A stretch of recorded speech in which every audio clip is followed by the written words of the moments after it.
The new Custodes Solar Spearhead attachment is an odd one. It definitely hits a niche that Custodes have not been able to play with all edition, but it does so by promoting spamming of Forge World units on the tabletop. My channel promotes not using Forge World as resin can be harder to work with and much more expensive compared to the plastic equivalents.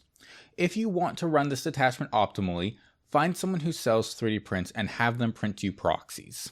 With that said, I will be looking at this detachment from a view of only the plastic range. And with that scope, this attachment is just not that good. There isn't enough support for this detachment. There are 3 units in the Custodes line that have the vehicle keyword: the Venerable Contemptor Dreadnought, the Land Raider, and the Rhino. That's it. We've covered the entire range. This detachment rule helps these units by giving them more OC, rerolling their hit rolls, and rerolling their wound rolls. On top of that, the walkers get more speed, better advances, and better charges. This attachment rule in a vacuum is insanely good, even before allowing dreadnoughts to take enhancements. The enhancements they can take are also pretty interesting.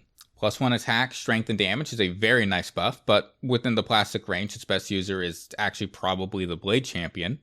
Augury Uplink on a Contemptor Dread is a lot of durability when combined with the self-res that they have. And Honored Fallen is a pretty nice buff to pass on to Custodian Guard, so they will hit on 2s, rerolling 1s, and they'll reroll all their wounds.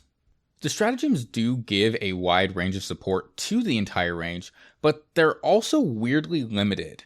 As I've said multiple times throughout this week, -1 to wound on an already durable unit is incredible, but it should have been allowed to affect mounted units as well. Fight on Death for 1 CP is awesome with a bonus for walkers. Unstoppable, letting your vehicles and mounted punch through walls is great for a vehicle-based attachment. You have Advance and Shoot plus Advance and Charge all in one stratagem, which is great value combined with the detachment rule. And Ignoring Cover plus Ignoring Modifiers helps out with Custodes' already incredible consistency. But I don't like this detachment. It pushes players towards buying subpar models from Forge World if they want to be able to actually get the most out of this detachment. If you really do want to run this attachment, I have the links to some very nice, legally distinct proxy prints in the comments. There will also be a list for you to build up to a 2,000 point plastic army.